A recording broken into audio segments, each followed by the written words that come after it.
आज देखो बच्चों, high school examination, high school एक इम्पोर्टेंट सवाल है अक्षय त्रिमिति का। पहला क्वेश्चन है, भुजा 4 सेंटीमीटर वाले एक वर्ग के प्रत्येक कोने से 1 सेंटीमीटर त्रिज्या वाले वृत्त का 1/4 काटा गया है तथा बीच में 2 सेंटीमीटर व्यास का एक वृत्त भी काटा गया है, जैसा कि आकृति में दर्शाया गया है। वर्ग के शेष भाग का क्षेत्रफल ज्ञात कीजिए। ये क्वेश्चन आया 2020, 2022 और 2023 में ये क्वेश्चन आया है। तो हल है इसका,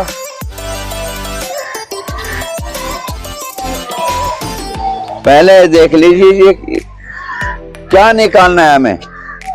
वर्ग के शेष भाग का क्षेत्रफल ज्ञात कीजिए। ये एक वर्ग है, ये एक वर्ग है और ये 4 चतुर्थांश हैं, 1 2 3 और 4, यानी कि चतुर्थांश जो है एक वर्ग का चौथाई होता है। ठीक है, तो और इस वर्ग के बीच में एक वृत्त खींचा गया है जिसका व्यास कितना है, 2 सेंटीमीटर व्यास का एक वृत्त भी खींचा गया है। तो क्या करना है हमें, पूरे वर्ग का क्षेत्रफल निकालना है। पूरे वर्ग का क्षेत्रफल निकालना है। ये जो 4 चतुर्थांश हैं इनका क्षेत्रफल निकाल कर जोड़ देना है और वर्ग का भी क्षेत्रफल निकालना है। चतुर्थांश, चारों चतुर्थांशों का क्षेत्रफल जमा वर्ग का क्षेत्रफल जोड़ कर वृत्त के क्षेत्रफल में से घटा देना है, वो शेष बचे वृत्त का क्षेत्रफल आएगा। तो इसमें क्या है, चतुर्थांश का क्षेत्रफल, 1 चतुर्थांश का क्षेत्रफल।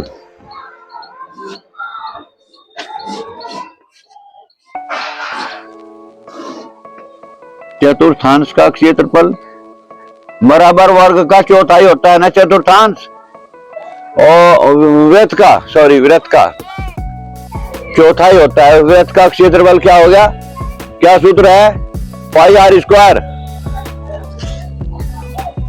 पाई आर स्क्वायर बटे 2 बटे 4, पाई आर स्क्वायर बटे 4। चारों चतुर्थांशों का क्षेत्रफल निकाल लो। चारों चतुर्थांशों का क्षेत्रफल, जो एक का है चारों बराबर है, चारों चतुर्थांशों का क्षेत्रफल।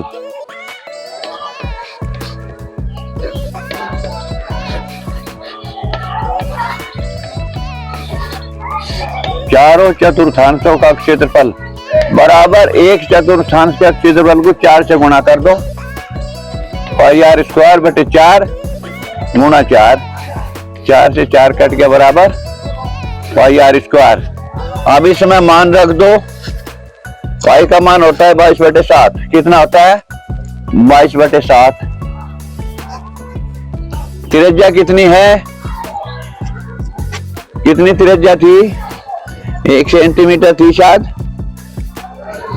1 सेंटीमीटर थी, 1 सेंटीमीटर त्रिज्या थी ना। हाँ जी, गुणा 1 पर का वर्ग गुणा 1 पर का वर्ग बराबर 22/7 वर्ग सेंटीमीटर। ये क्या निकल गया, इन चारों चतुर्थांशों का क्षेत्रफल निकल गया।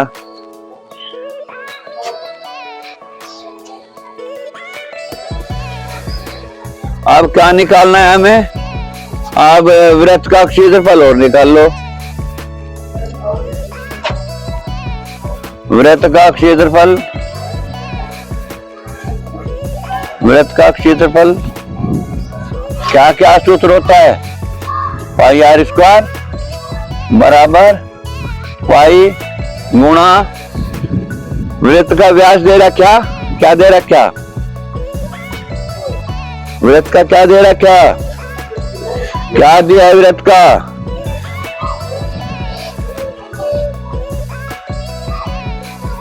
2 सेंटीमीटर व्यास है। वृत्त का व्यास जो है वो 2 सेंटीमीटर है। ये जो व्यास है 2 सेंटीमीटर है, तो त्रिज्या कितनी हो जाएगी? 1 सेंटीमीटर, क्योंकि वृत्त का क्षेत्रफल निकालने में हमें वृत्त की त्रिज्या चाहिए। वृत्त का व्यास है 2 सेंटीमीटर, वृत्त की त्रिज्या हो जाएगी 2/2 बराबर 1 सेंटीमीटर। 1 पर का वर्ग, पाई का मान रख दो 22/7 गुणा 1 बराबर 22/7 वर्ग सेंटीमीटर। ठीक है, चारों चतुर्थांशों का क्षेत्रफल निकल गया। कितना? चारों चतुर्थांशों का क्षेत्रफल निकल गया। कितना आया? 22/7 वर्ग सेंटीमीटर। और वृत्त का क्षेत्रफल है कितना? 22/7 वर्ग सेंटीमीटर। ठीक है। अच्छा, एक हो चाहिए हमें वर्ग का क्षेत्रफल, वर्ग का क्षेत्रफल, वर्ग का क्षेत्रफल के लिए क्या सूत्र होता है? वर्ग भुजा पर का वर्ग। कितनी है भुजा वर्ग की? 2 सेंटीमीटर होगी शायद। कितनी है वर्ग की भुजा? 4 सेंटीमीटर बराबर 4 पर का वर्ग बराबर 16 सेंटीमीटर, 16 वर्ग सेंटीमीटर। तो हमें क्या निकल गया? पूरे वर्ग का क्षेत्रफल निकल गया। इस पूरे वर्ग का ABCD, इस पूरे वर्ग का क्षेत्रफल निकल गया। कितना आ गया? 16 वर्ग सेंटीमीटर। इन चारों चतुर्थांशों का क्षेत्रफल निकल गया और इस वृत्त का क्षेत्रफल निकल गया। अब हम क्या करेंगे? चतुर्थांशों का क्षेत्रफल जमा वृत्त का क्षेत्रफल जोड़ के वर्ग के क्षेत्रफल में से घटा देंगे। ठीक है, आगे समझ में? शेष भाग का क्षेत्रफल अब है शेष भाग का क्षेत्रफल लिख देंगे हम बराबर चारों चतुर्थांशों का क्षेत्रफल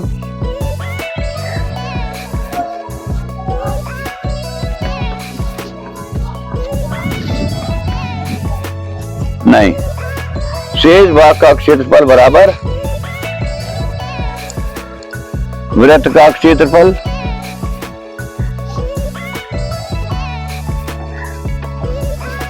माइनस चारों चतुर्थांशों का क्षेत्रफल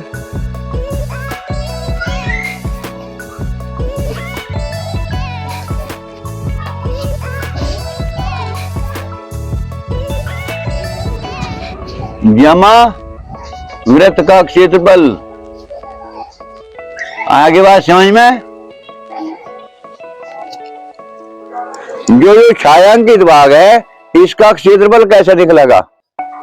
चारों चतुर्थांशों का क्षेत्रफल और वर्ग का क्षेत्रफल जोड़ के वृत्त के क्षेत्रफल में घटा दो, इसी का बचेगा। बराबर कितना आ गया? कितना आ गया भैया? शेष भाग का क्षेत्रफल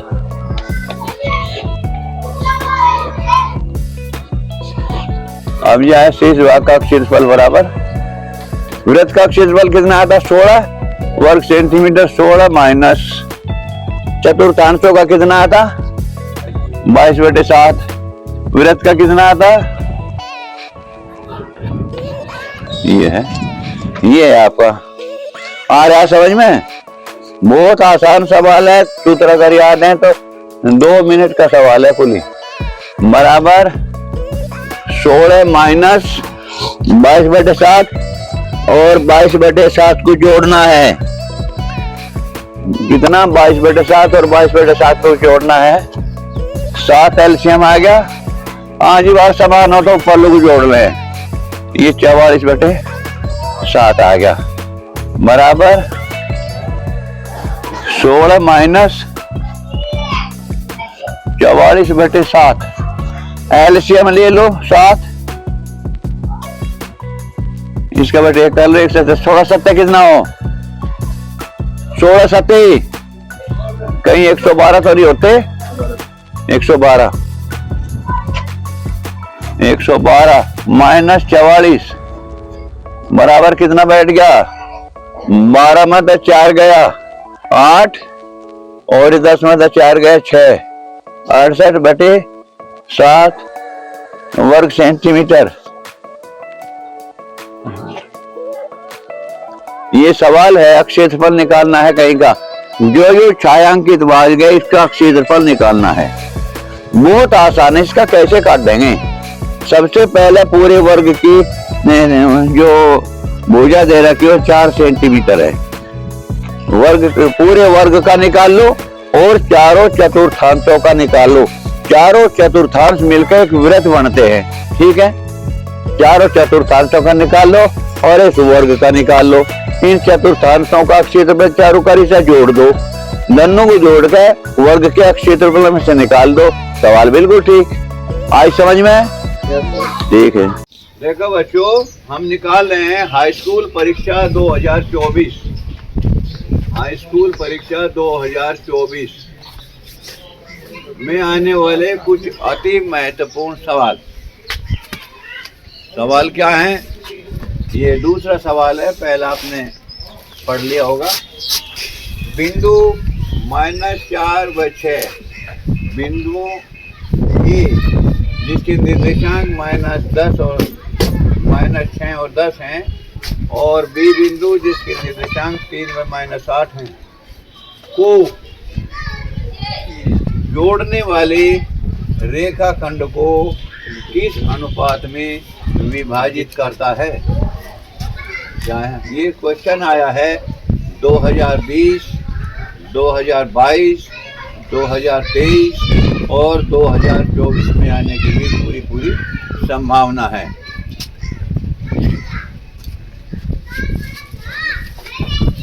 इसका हल है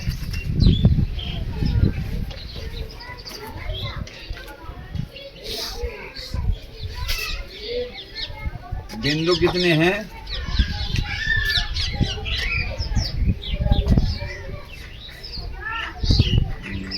ये है, ये रेखा है ए बी। ऐसे देख लीजिए, ए बिंदु के निर्देशांक क्या है? -6 व 10 और बी बिंदु के निर्देशांक क्या है? 3 व -8 और ये बिंदु है, इसके बीच में इसके निर्देशांक हैं -4/6। ठीक है, तो ये अनुपात निकालना है। माना M1 अनुपात M2 में विभाजित करते हैं, करता है बिंदु। तो हल माना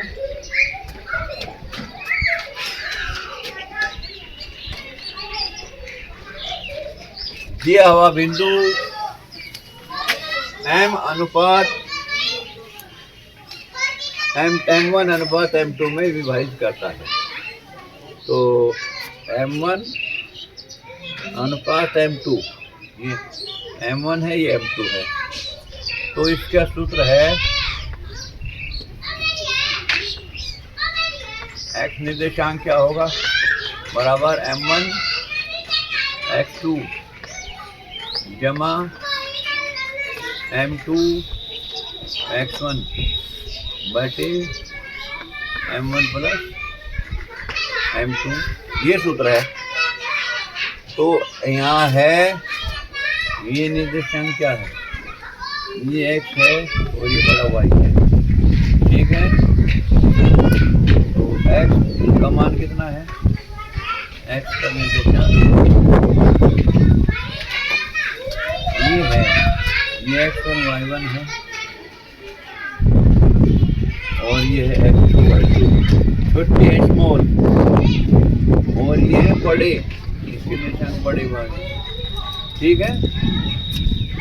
तो ये सूत्र होता है, तो सूत्र है x बराबर m1 m2 जमा m2 x1 बराबर m1 का मान, तो हम x का मान क्या दे रहा, क्या ये है, ये -4, m1 का मान हमें पता नहीं, इंटू x2 कितना है, x1 y1 x2 है 3 जमा m2 का हमें पता नहीं, और x1 कितना है, x1 है -6 बटे m1 प्लस m2, ठीक है। इन्हें थोड़ी सी सॉल्व कर लो, और 3m1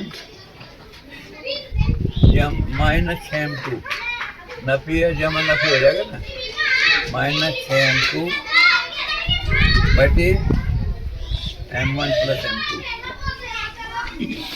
ये -4, तो इसे इधर इसकी गुणा कर लो -4। अब जब वज्र गुणा नो तिरछी गुणा करेंगे, इसके बच्चे कर सके हम, इसकी गुणा इसमें, इसकी गुणा इसमें, तो 3m1 -6m2 बराबर -m1 -4m1 -4m2, इस -4 की इसमें भी गुणा करी और इसमें भी करी, जमा करना भी होगा। अब पक्षांतर कर लो, इसी से निकल जाएगा, पक्षांतर करो, पक्षांतर करने से क्या होगा भाई, 3m1 है इधर, इधर m1 4 है, नफी के है, तो इधर ले आएंगे, कहेंगे हो जाएंगे, जमा के जमा 4m1 बराबर m2 इधर ही रख लो, -4m2 इधर इन्हें लेंगे, जमा 6m2, ठीक है। तो 3m1 और 4m1 7m1 होगी बराबर -4m2 नबी के 6 जमा के 2m2 कहीं के बच गए, जमा के बच गए, तो इसे 7 को इधर ले आओ, 7 को इधर ले आओ, m2 को इधर ले आओ, 7 को इधर लिया भाई, m1 को इधर ले आओ, तो m1 m2 बटे में आ जाएगा, बटे m2 बराबर 2/7। ये देखो तुम्हारी समझ में आई कि नहीं आई, 2 की m2 में गुणा हो जाएगी 2m2, 7 की m1 में 7m1, m1 बटे m2 इसने बुझा, m1 बटे m2 को हम m1 अनुपात m2 भी लिख सकते हैं, 2/7 को हम इसलिए 2 अनुपात 7 भी लिख सकते हैं। मुझे तो लगा यही आपका आंसर है।